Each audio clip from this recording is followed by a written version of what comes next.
Hello and welcome to the EMSNation podcast. We're your hosts, Faizan Arshad. And I'm Chris Fullagar. The opening general session was nothing but spectacular. Dr. Mike Abernathy did not disappoint.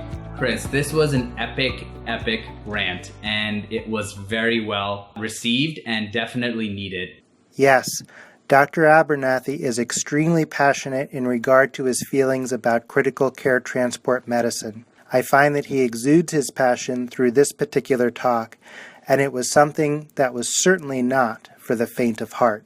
I think he took a big risk in challenging our current concepts of EMS care throughout the country, whether that be in helicopter EMS or ground EMS, citing there's little financial incentive for advanced quality medical care really beyond the ALS metric. And that Medicare and Medicaid also primarily reward pre-hospital transport just based on the loaded mile benefit. Yes, indeed. He certainly does not hold back, so fasten your seatbelt. You are in for one wild ride.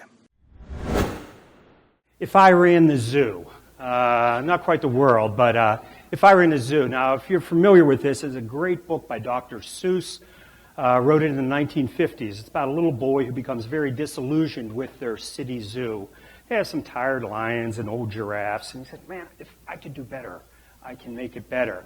And so he has sort of this fantasy and this journey, and he goes and collects all of these incredible exotic animals, brings them back, builds a great zoo, and, much to the accolades of the city, and everyone's praising him. But the thing was, it all started with the idea of, it's not good enough. Gerald McGrew, so the little boy, it's not good enough. And that's the way I feel about the EMS system. I have been involved in emergency medical services now for almost 40 years, and it's not good enough. My name is Mike Abernathy. Again, I'm a clinical professor of emergency medicine. I'm a chief flight physician with UW MedFlight. Now, I have been a flight physician for 28 years continuously. That's providing care in the field. I put my butt in the helicopter every week for 28 some years, and I don't know how many thousand patients. So a lot of this is from my perspective. Got a lot of experience in it, and I'm a bit opinionated. Surprise, but this is something, and if you're on social media, I'm very big on that. That's at FLTDOC1. Yeah, I've been here 40 years, and boy, I've seen some weird shit. And things move along, though. Conflicts and interests. I have conflicts. I have interests. The two really don't intersect too much. Disclaimer.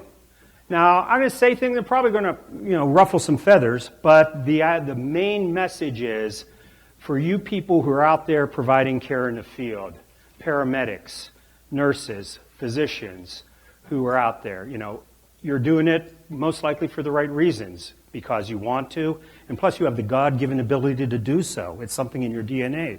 Not everyone can do this job, and you're certainly not getting rich by doing it. My problem is with the system. Ground EMS, it's fragmented. There's some areas of absolute excellence and great systems, and other areas that are just falling apart. And the same thing with helicopter EMS. I mean, we have programs out there trying to do the right thing and provide good care and good quality, and there's others where you could almost describe their business model as predatory. So again, I'm not picking on the people who are giving the care. It's a great line. I didn't become a medic to get a front row seat to other people's tragedies. I did it because I knew the world was bleeding, and so was I. Somewhere inside, I knew the only way to stop my bleeding was learn how to stop someone else's. And I thought that was a great quote, and that sums up, a lot of people do this. They have their own issues, but by providing care for others, they somehow deal with their demons. So EMS is a vital infrastructure. The idea that, we have fire departments, we have law enforcement, streets and sanitation, education, all that. And the idea that EMS is somewhat left up to, there's some states that do a great job from the state level down. Other states, there's nothing. It's left up to the individual municipalities and townships. We have volunteer EMS, and God bless them. 80% of the geographic area of the United States is covered by volunteer EMS. God bless them. But we need to do better. Why, in this day and age, these people aren't only volunteering their time. They work jobs, they get up in the middle of the night, but yet, they're having bake sales and pancake breakfasts to keep the lights on, to, buy equipment. There's something wrong with the system. So 30 years, over the years, EMS, you can go back to the Napoleonic era and military ambulances. But in the U.S., basically in the 30s, 40s, 50s, you had meat wagons, they used to call them. So you had the fire department or the police or hospitals. They would provide transportation of ill patients to the hospital. Now, there wasn't much medical care going on. That's actually how I started. I was a volunteer ambulance attendant with a funeral home back in Ohio. And I was Red Cross certified, and I knew how to bandage and splint. But we'd get a sick patient, you'd throw them in the back, and then we'd both ride up front and take them to the hospital. Not ideal. But at one point, in the 1950s and 60s, half of the ambulances in the country were provided by funeral homes. A little bit of conflict of interest there, maybe. I don't know. It's like a taxidermist veterinarian. Either way, you get your dog back. So they came out with this in 1965. This is the white paper. This changed everything. Some people realized we got a lot of people dying unnecessarily from trauma. And so they basically laid out, how bad things were. And we didn't have an organized system. So the federal government then started funding things for this idea of this thing called emergency medicine technician, or in emergency medicine systems. It was a 70-hour curriculum, specialized. It's not just first aid, it's not just an ambulance attendant. And things really started to take off. Like anything else, if you fund it, it'll grow. Then in the 1970s, things again really took off. We had a lot of vets coming back from Vietnam, military medics, and they were very disillusioned with medicine in the field. Here you have these guys who've done incredible training, incredible experience on the battlefield, and now they're sort of confined to the scope of practice of an EMT.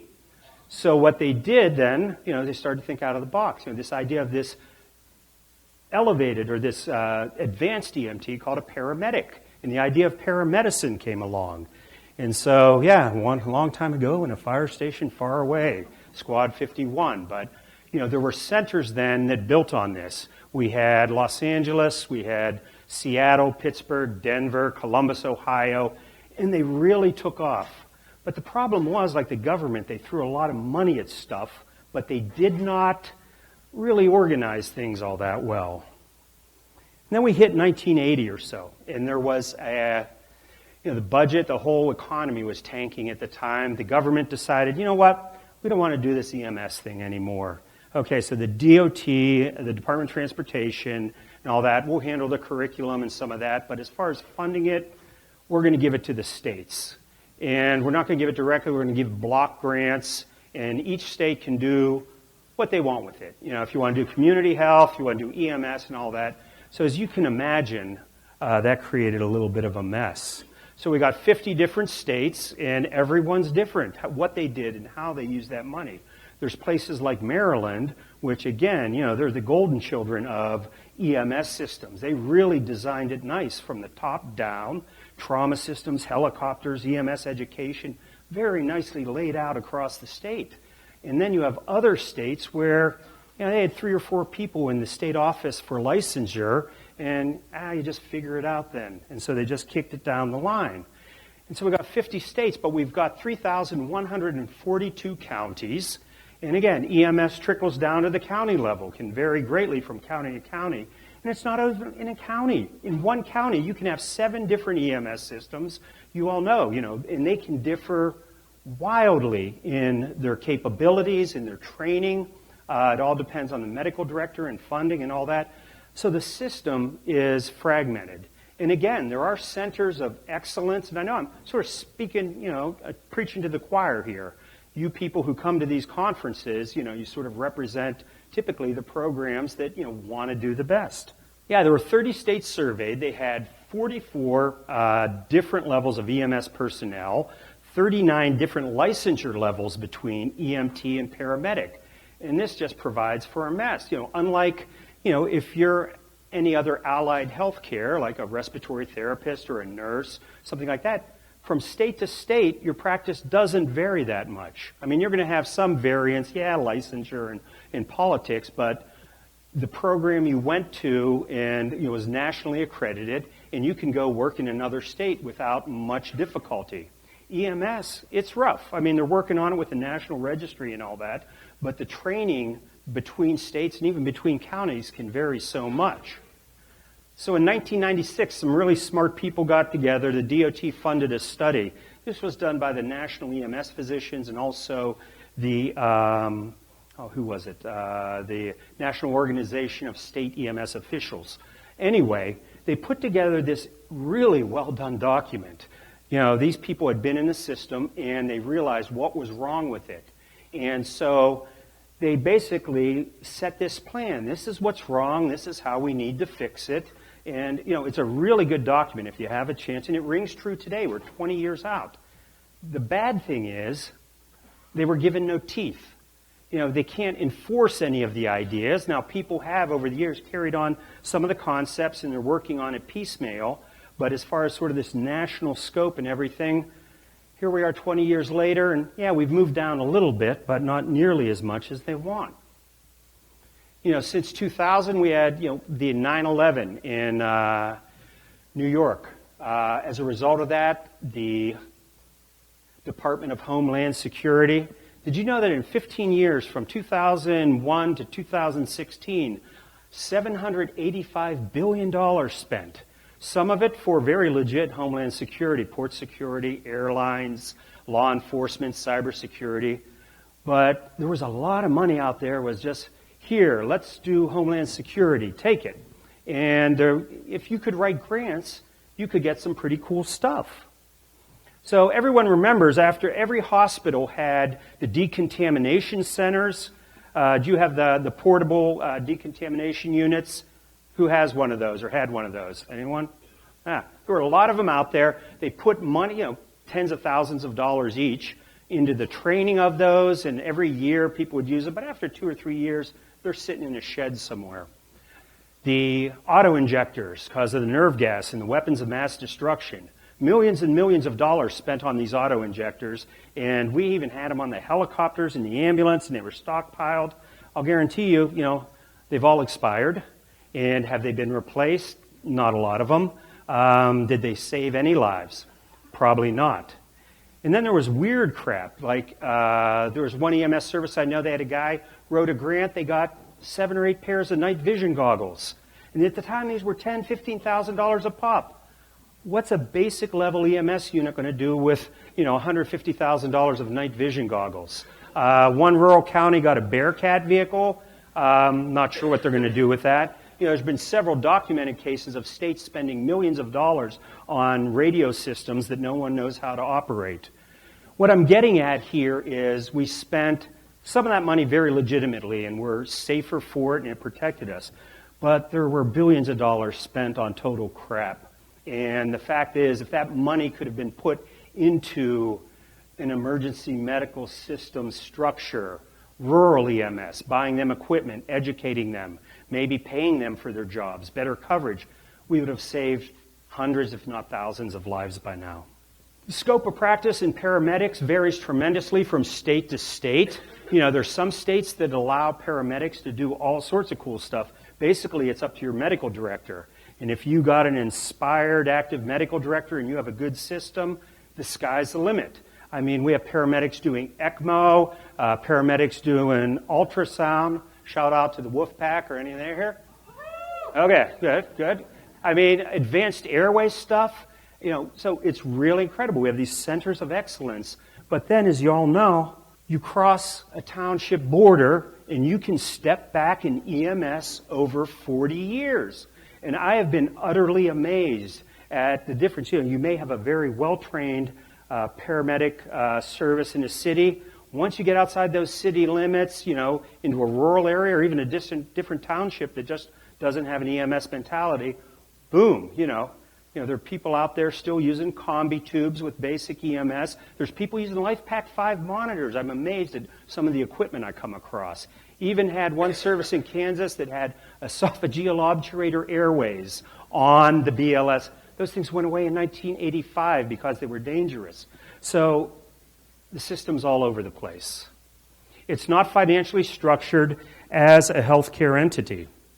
And that is so true. When you look at it, back in the early days, it was the ambulance. They were really sick. You throw them in the back. You get them to the hospital as fast as possible. Then we had Johnny and Roy. And for the first time, they could actually, really provide care in the field. It was medicine. But money drives everything, and it never caught up. Medicare, what Medicare does, the insurance companies do. And to this day, Medicare says that, the ambulance benefit is a transportation benefit.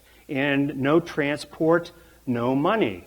So pre-hospital care is reimbursed by the mileage. And it's the same thing in HEMS. It's stupid because you get paid for transporting a patient X number, of miles.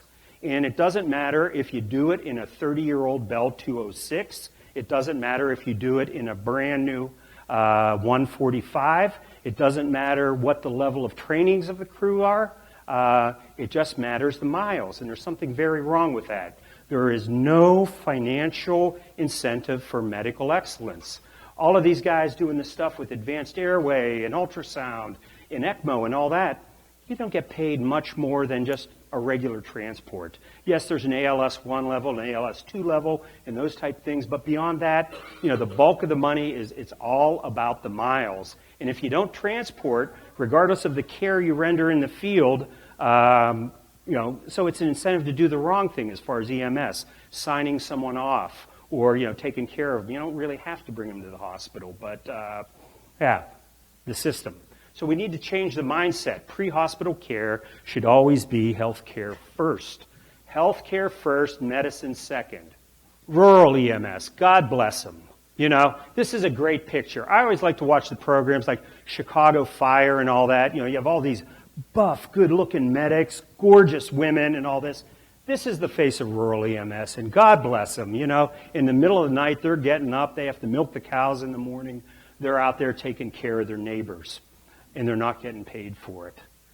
The idea, though, if you look at all the best-paid EMS personnel and the best-trained EMS personnel, vast majority of them are clustered around large tertiary centers in big cities, in medium-sized cities.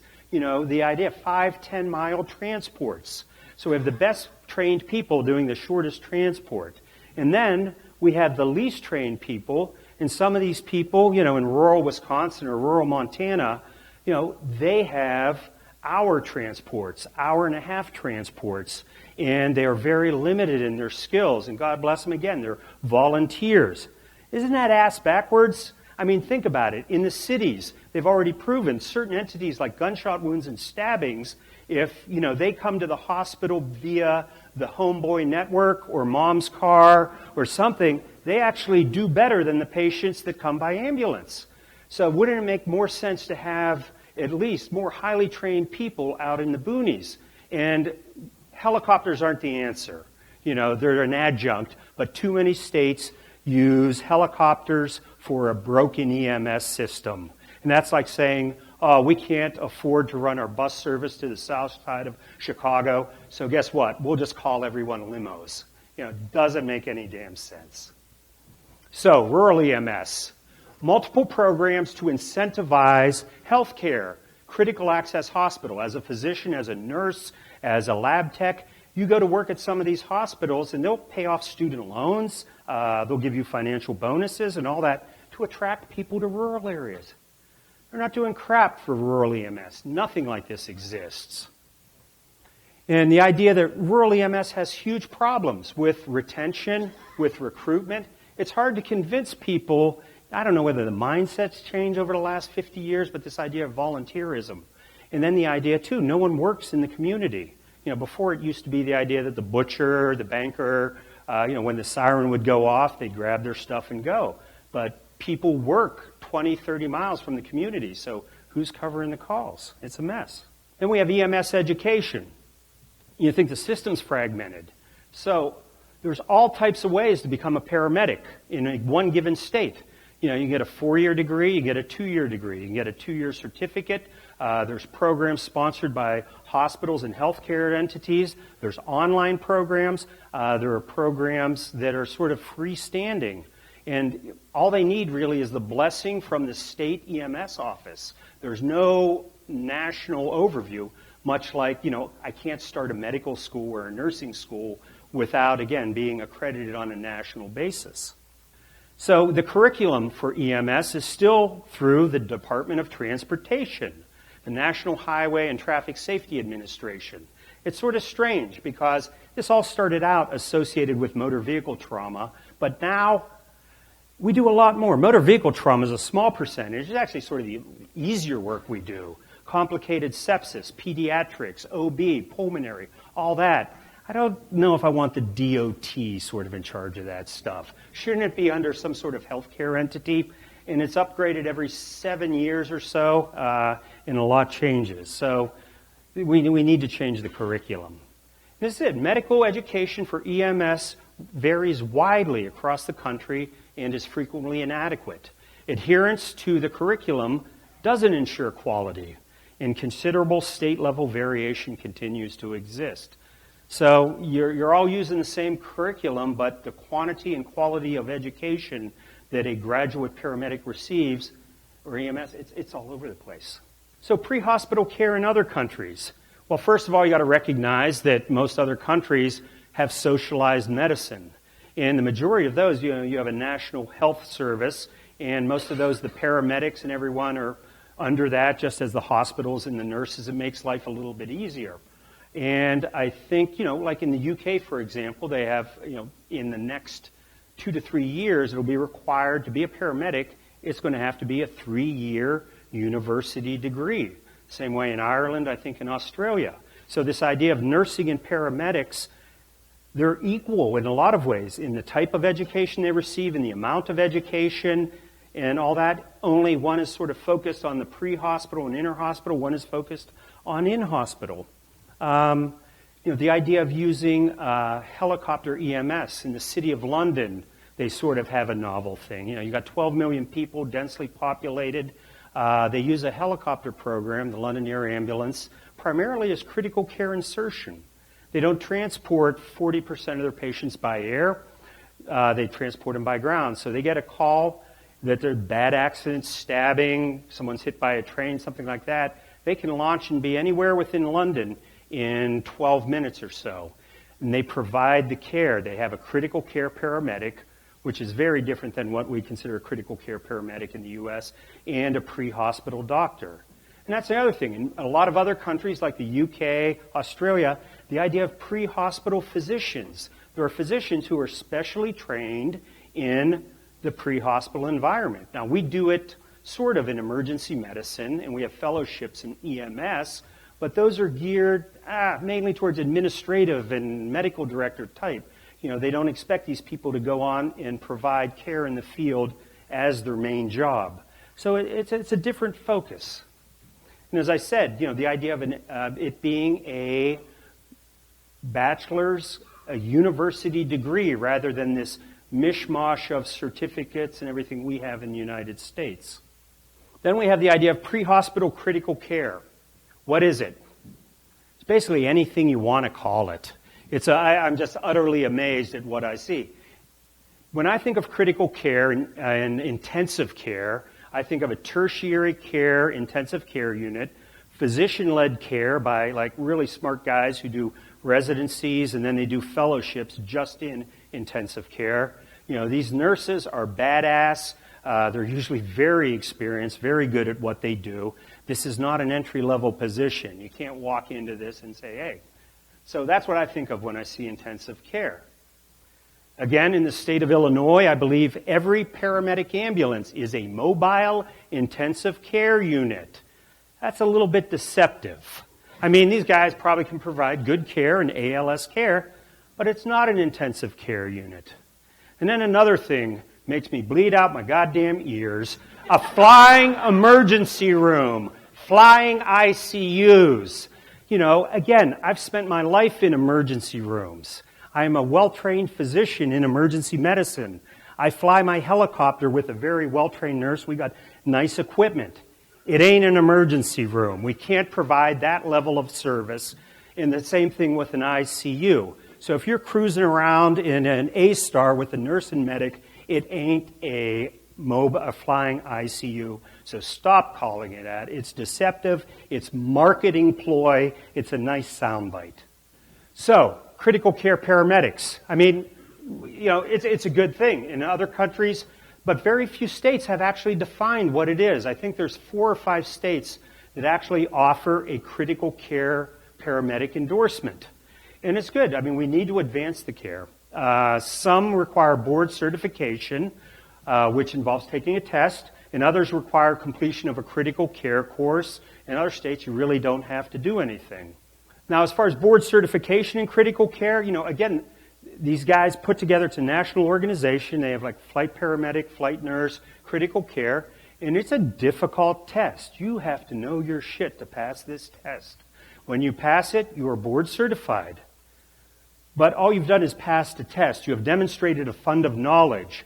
As far as to be able to sit for that test, there's no real requirements except to have a nursing license or a paramedic license. There's no requirements for experience in that field. There's no requirements that looking into the education. So although, absolutely better than nothing, and it's moving along the right, we need to do a lot more than just say, give a test to someone, and if they pass it, boom, they're automatically a critical care paramedic. And the same goes with the courses. Some of these courses, they vary from 40 to like 160 hours, and some of them are really good. I know the one they do in Maryland is like the gold standard. Some of them are pretty crappy, and it's all going to be based on the institution and the medical director and how far they push it. But the one thing is, talk to someone who works in critical care, one of these badass critical care nurses or something. Ask them if you can learn all the nuances of their job or even an introduction in 160 hours. No. This course will provide you with an introduction. You'll know which end of the transvenous pacer to use. You may be able to operate a ventilator, but at 160 hours, you could provide maybe critical care pharmacy and have a good handle. Or in 160 hours, you could do advanced airway. Again, these courses provide an overview, and, I'm all for people educating themselves, but sometimes, things are sort of misrepresented. You got a kid who's been a paramedic for a year or two, and he's taken the course, and all of a sudden he's a critical care paramedic. It's somewhat deceptive. So, should we really call it critical care? Should we think of another name, Advanced Prehospital Care? I don't know. Before we go into critical care training, which I think, paramedics, absolutely, you guys should have that. In some countries like the UK, in certain areas, it's a 2 years master's degree to become a critical care paramedic. And that's great, but we sort of have to fix things at the base first. We have to redo the paramedic education, get that uniform, and then we move on to critical care. And then, the idea of realistic requirements for certification. Again, the test thing is good. But, you're going to have to show experience, you're going to have to show specialty training, and then testing not only didactics, but psychomotor and, learning to do a lot of other things. But as I said, we have to fix the basics first. So, if you think ground EMS is fragmented and dysfunctional, helicopter EMS, it's all over the damn place. I'm in the state of Texas. I want to start Abernathy Ambulance Service. You know what? I have to go to the state, and they've got paperwork like this. And first of all, they got to decide, do we need another ambulance in downtown San Antonio? If they don't, hit the road. No, you can't come here. But if they do, I have to apply. And they'll say, yeah, okay, we maybe need you here or here. Then they'll specify the type of vehicle. It's like, I want to make money doing this. So I want to drive, instead of these nice big ambulances, 20-year-old Chrysler minivans with a mattress in the back. And that way, I can make really good money. The state will say, no, you can't do that. You have to have a Class 3 box. You have to have these safety requirements. It has to be inspected and all these. Then the training, medical, drugs, they'll specify what equipment you have to carry, how you use it, what your people have to be trained, location and relationships with 911 and hospital systems, and pricing. I can't decide, I'll charge $5,000 a mile, or, the state will say, no, these are the charges you can basically do. And there's a lot more. I digress for a second. Passenger aviation, 1938 to 1978. If you wanted to start a new airline and a new route, we're going to fly from Dallas to Denver. You have to apply through the Civil Aeronautics Board. It's a government agency that has lots of paperwork, and they have to approve of your route. You know, they may have one or two already, and then they will set your pricing. You can charge this much or this much, and it was just a mess. It took months to get it. It really stifled business as we know it in the United States. So in 1978, and before then, airline travel as a passenger was expensive and limited. So they got a smart idea, the Airline Deregulation Act. So what it said was, states and federal government, you can't interfere with the business of passenger aviation, the business. So services, pricing, routes, let them do what they want. Now, they're still controlled by the FAA, safety, and all that stuff. But the market will sort it out. The idea that people can choose their own routes if people like it and the prices are right, the consumers, are going to take that airline. If they're charging way too much or it's crappy service, they're going to go under. It's classic, economics. And, the fares will sort out the ability to maintain routes. And it's going to be survival of the fittest. You may have 5 or 6 airlines vying for the same route. And depending on, again, where the consumers go. And plus, the FAA still maintains all regulation over airspace, pilot training, safety, all that crap. This is just, getting rid of the Civil Aeronautics Board. And it has immensely improved passenger aviation in the United States. I mean, it's a lot cheaper now, a lot more available. You may ask, what does the Airline Deregulation Act have to do with the air ambulance industry? And quite frankly, in reality, not one damn thing. But somehow, this has been applied to the air ambulance industry, and they're saying, oh, we're airlines, so therefore the states and federal government can't control us like they do, say, ambulances. So it was meant to promote consumer choice. The passengers traveling on the airlines, they can choose. What of your patients that you fly has any choice in picking an air ambulance? It has prevailed over states in most every federal ruling. So this has gone to federal court. The classic one was MedTrans versus North Carolina back in the late 90s. Because MedTrans wanted to come in, put a helicopter in North Carolina. And they said, whoa. We've got enough helicopters, we'll look at this and stuff. And they said, no, you can't tell us that. And, we'll put a helicopter where we damn well please. And that's basically what's happened, and that is the state of the industry today. So states have become very leery of any regulations or legal battles with the ADA because, again, this is state EMS, and a lot of state EMS and agencies, they don't have the money and the funding. So as a result of the ADA, states cannot regulate these aspects of HEMS. They can't regulate the charges. I mean, you'd sort of think that because if you look, and I'll show you a graph, charges have increased 480% by some of the for-profit providers in the last 7 years. The sky's the limit. Where you can put the bases, even if they're concentrated in one area, they can put more bases there and decide to take them out. Now, it'd be interesting. Remember my ambulance. The state says you have to fly, or you have to use this type of ground ambulance. Well, as a state, you may want to say, you know what, the rest of the developed world flies twin-engine aircraft with autopilots, medium-sized. We think that would be a good idea. So in the state of Wisconsin, we're going to write a rule that says you have to have twin-engine aircraft like the rest of the developed world. It's like, no, because that way you're making me spend, instead of spending, $500,000, $600,000 for an old A-Star or Bell 206, you're saying that I have to spend $5 or $6 million. That's going to interfere with my ability to compete, and you're interfering with my business, therefore in violation of the Airline Deregulation Act. So now I don't know if you realize the criteria for an air ambulance. So they left it to the FAA, and the FAA certainly doesn't want to get in the business of designing air ambulances. So the FAA says, you know what, if it's an FAA-approved aircraft and you can lay a patient down on it in an FAA-approved stretcher system, you can use it. And of course, for HEMS, there's a couple little ditzels they've added recently, like radar altimeters and all that. But as a whole, that's why we have, these Pipers being used as air ambulances for fixed wing. These aircraft can be had for $300,000, and they are charging $50,000 a flight there. Yeah, that's at a nice profit margin.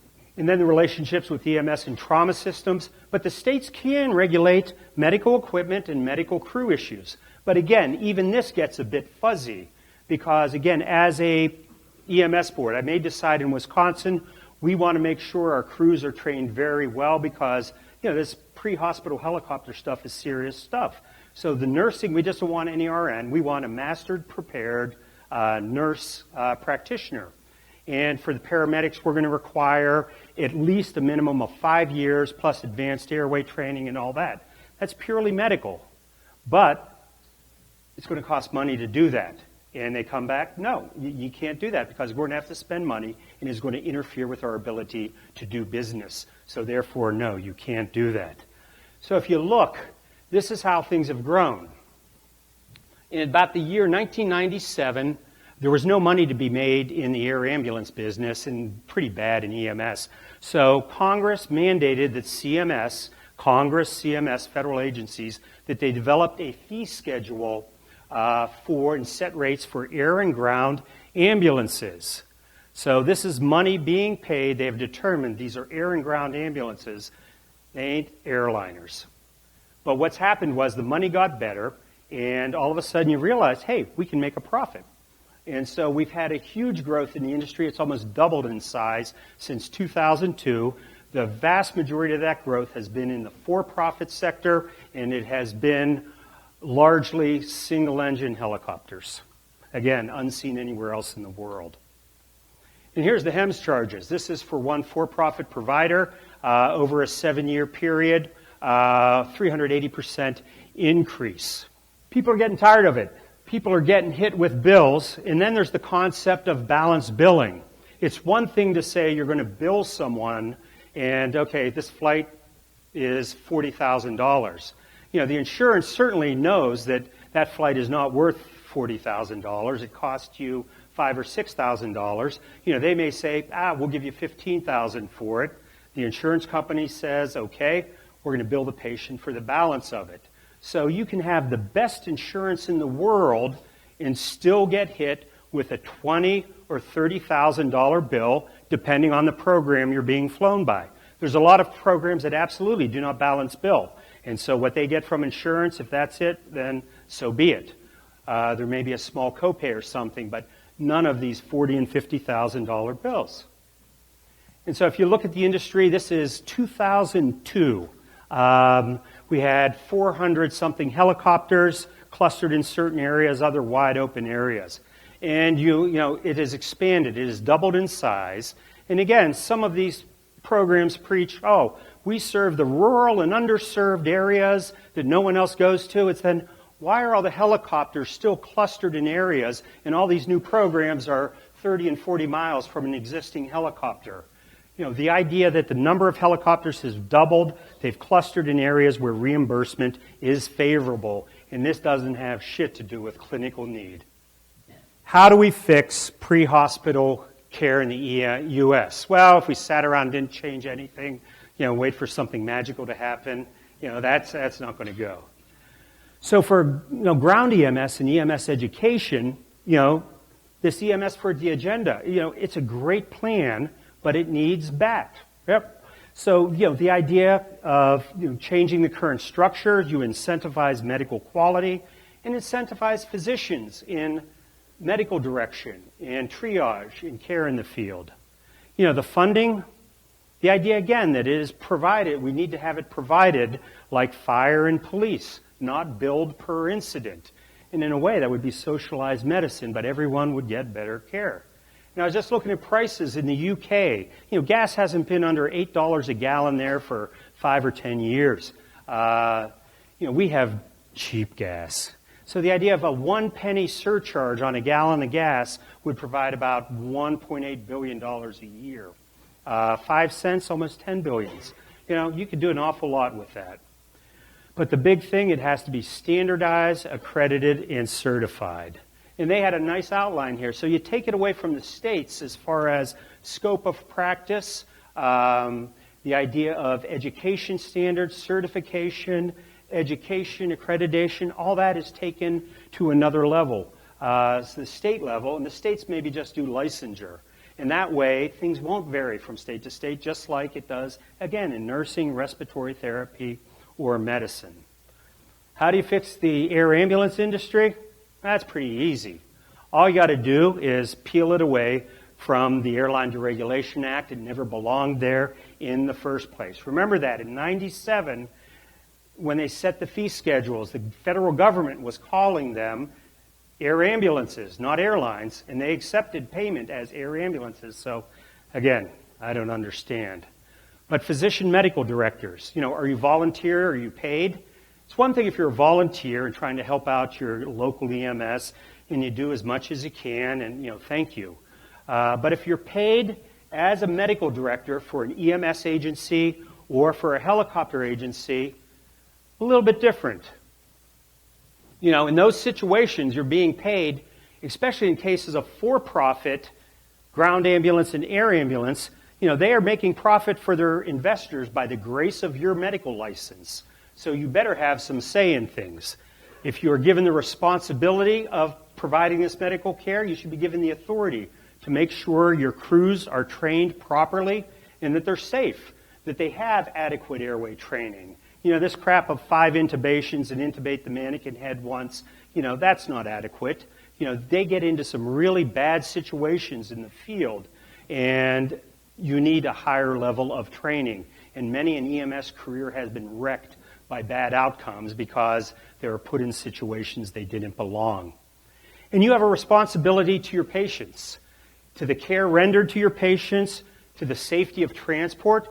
Probably a lot of you don't realize that a third of the helicopters in the U.S. HEMS fleet don't have crash-resistant fuel systems, as we saw tragically in July 2015 with Flight for Life in Colorado. Crashes people should have walked away from, but yet died. And so there's major safety issues, and as a person in the helicopter, you should be aware of these things. So referring physicians, if you're calling the helicopter, again, you need to utilize it appropriately, not for convenience. You are medically liable for your patients during transport. I don't care who their medical director is or anything like that. The idea that you retain at least partial medical liability until that patient reaches the sending hospital or receiving hospital. Here's another thing. You have a right to know. If you're calling a helicopter service to transport your patients, you have a right to know about their training, about their aviation safety, and guess what? You have a right to know about their charges. It's not this mystical thing where it's like a hospital or something. There's 2 factors. There's a liftoff fee and a per mile fee. And as a provider, you need to know that. But more importantly, you need to know, do they balance bill? Because that's huge. So given the choice between 2 programs, one balance bills, one doesn't, why would you screw over your patients?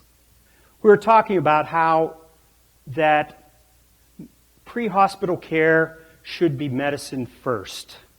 And the idea, there's a lot of forces, economic and otherwise, that, are sort of undermining that in the current environment.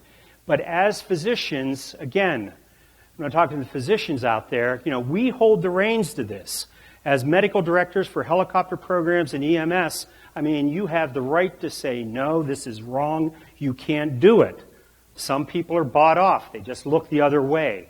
But you have the responsibility, no, you have the duty to your patients and to your medical crews to make sure that things are right.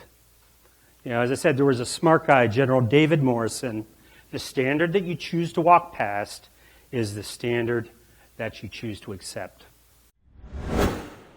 Folks, we really hope you enjoyed that lecture by one of the nation's best pre-hospital educators. Now, we have to remind you, this was just a little taste of everything that CCTMC offers. There's nothing like attending CCTMC in person So let's kick it to our IPP, our immediate past president of AMPA, Dr. Chris Fulligar, to give you all the details for CCTMC 2018. This last CCTMC was, I think, the best one we've ever had, and I'm really excited about 2018. So mark your calendars now. It's going to be April 9th through the 11th, 2018, at the Wyndham San Antonio Riverwalk in San Antonio, Texas. We're also going to be having our pre-conferences the weekend before, so keep those dates open. Look out for the registration link, and I hope to see you there in 2018. Chris, these pre-conferences are amazing too. So if folks have attended CCTMC but not come the weekend before, we definitely encourage you to check that out. This last go around with Dr. Jack Davidoff as the medical director, the surgical skills and cadaver lab were just incredible. I've never participated in an anatomy and procedural program like that anywhere in the country. Yes, it is something that we continually get very positive feedback from, and something we continue to work on each year to make it better and better. So lots to check out there, folks. Mark your calendars. You do not want to miss CCTMC 2018 San Antonio, Texas. And with that, this is Faizan Arshad and Chris Fulligar wishing everyone a safe tour and a happy EMS week.